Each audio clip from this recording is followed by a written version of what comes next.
What's up everyone, and welcome back to the MMA Zone. Today, let's get started with Aljamain Sterling versus TJ Dillashaw Bantamweight title fight moved to UFC 280. After originally being set up for UFC 279 in September, the UFC is moving the Bantamweight title fight between champion Aljamain Sterling and former champ TJ Dillashaw to October for UFC 280. This is the same card that will have the Charles Oliveira-Islam Makhachev lightweight title fight, and only adds more excitement to an already pretty stacked card. Sterling cemented himself as the undisputed 135-pound champion with a split decision win over Peter Yan at UFC 273 back in April, and immediately called out Dillashaw to further ground him as the champion. Dillashaw returned to action last year with a win over Corey Sandhagen, a top 5 bantamweight, in July 2021. That win put him back in a title shot contention.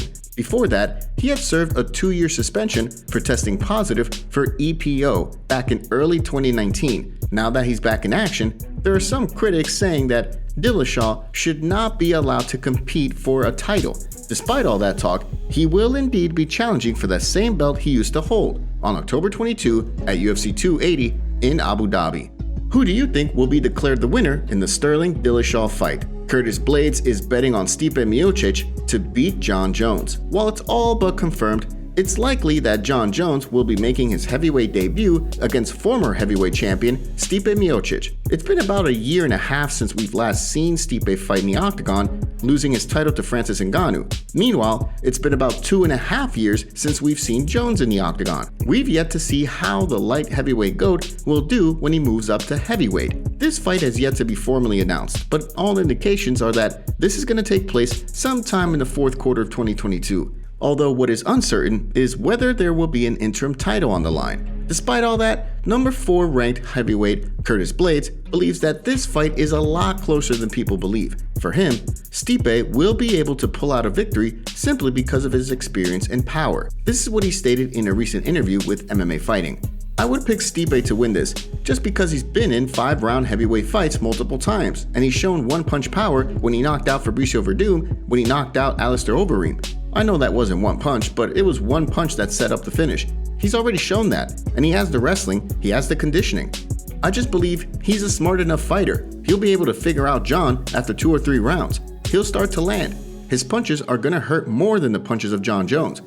That's just what I think. I think it could go either way." Blaydes does go on to say that this fight could still end in the Jon Jones victory, as he is an incredibly creative fighter and very aggressive on the bottom. Blaydes says that Stipe has the experience and power to end this fight in a way that Jones is not used to. Still, what do you think about Blaydes' comments here? Do you agree or do you disagree? What do you think will be the difference in this fight? Sean Strickland says, look for Israel Adesanya to dance against Alex Pereira. The stage is set for the 185-pound title fight between Israel Adesanya and a well-known foe in Alex Pereira. The Brazilian, in just 3 fights, was able to work his way into a UFC title shot, a pretty fast rise aided by the UFC's penchant for a good storyline. The history between these two is well documented. Pereira beat Adesanya twice in kickboxing in 2016 and in 2017, the latter of which ended in a knockout of the Nigerian Kiwi, the first and so far only time that has ever happened to Adesanya. Pereira's last opponent was supposed to be a formidable one. Sean Strickland was ranked number 4 in the division going into the fight against Pereira, but it turned out to be Pereira's quickest win in the octagon, having dispatched Strickland in half a round via left hook knockout. Now, Strickland, in an interview with the Schmo, is giving his prediction on what will happen whenever the middleweight title fight takes place, and is putting money on Adesanya owing to some twinkle toes. This is what Strickland stated. "Yeah, he's gonna float around and win, but at the end of the day, no one remembers how you win, they just remember that you win. So even though he's gonna dance around on his little twinkle toes, he's still gonna win. I hope he doesn't, but I still think he's gonna win." Strickland and Adesanya got into it during the pre-fight press conference for UFC 276, going back and forth in memorable fashion with some insults thrown both ways for good measure. It looks like Strickland is keeping that same energy. He also knows that his knockout loss was a major setback, and he's now going to have to get a few more wins before he's able to get back into title shot contention. Still, what do you think? Do you believe Adesanya will win this fight, or do you think Pereira will be able to pull out a victory? Don't forget to take a second to hit that like button and subscribe to the MMA Zone to stay up to date on all the latest fight news. Booked. Nate Diaz versus Khamzat Chimaev for UFC 279 in September. Nate Diaz finally got his wish and will be fighting the last bout of his current UFC deal before his contract is up in mid-October. On Tuesday, Hunter Campbell from the UFC announced the Nate Diaz-Khamzat Chimaev booking for UFC 279 on September 10th in Las Vegas. The fight will take place at 170 pounds and will be Khamzat's 6th fight in the octagon and Diaz's 27th in the UFC. It's interesting as well because just last week, Diaz was talking about how he wasn't getting any fights offered. Still, he's coming off a decision loss to Leon Edwards a year ago at UFC 263. Before that, he hadn't fought since November 2019 when he lost to Jorge Masvidal in the fight for the BMF belt.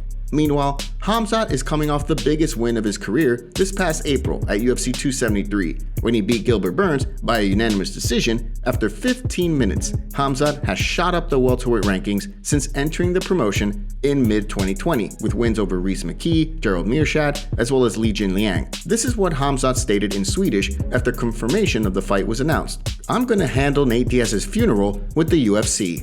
In the past, Khamzat had refuted Diaz's claims that this fight was already booked and locked in, and that Khamzat was the one pulling away from this. He stated that Diaz was simply playing games. This is what he said while on the Block Party podcast during an interview earlier this year. "No, it's never been close to a done deal. The skinny boy, when I said let's fight, I was good weight, good shape, and now I've been lifting weights. I go up like 3 kilos. Now he says, let's fight. He was thinking, is August too early to cut weight?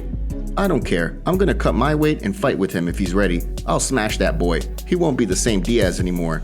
Now that the deal is done, the anticipation is only gonna mount for this one." What do you think about this fight? Are you excited to see these two square off in the octagon? And who do you think will win this bout?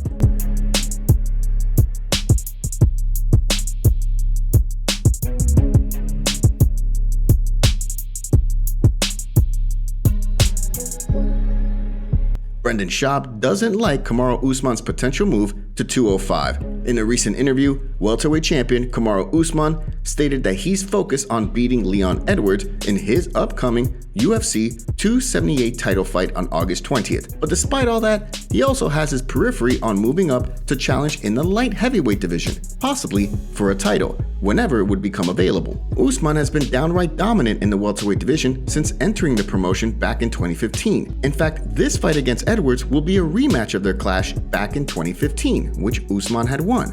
But with the way he's been beating top contenders at 170, and the fact that he doesn't want to fight his friend and fellow Nigerian, Israel Adesanya, the 185-pound champion, Usman is looking to become a champ against whoever is the 205-pound champion in the future.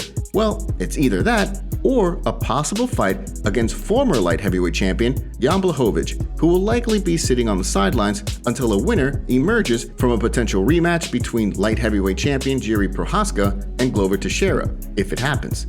Usman has been met with some criticism over his intentions, and now you can add former heavyweight fighter Brendan Schaub to that list. This is what Schaub stated in a recent episode of The Schaub Show on YouTube about it. Yeah, I mean, that matchup's not like crazy, and Jan's a big 205er. Really big. Yeah, I wonder how the power would be an issue. Jan's power, but then the speed, cardio, the movement of Kamaru, But I don't get it. Jumping up 2 weight classes? Yeah. I wonder if the UFC's gonna be down to do that. Schaub also stated that Usman, while he's incredibly athletic and strong, well, his legs are lightweight. He also questioned whether it would even be worth it to move up 2 weight classes. Still, do you agree with Schaub's concerns here? Do you feel Usman might be a bit too small to challenge anyone at 205? Or do you disagree? Thank you so much for joining us today. What do you make of what's going on in the fight world? Make sure to like this video and subscribe to the channel to stay up to date on all the latest news from the MMA Zone. See you next time.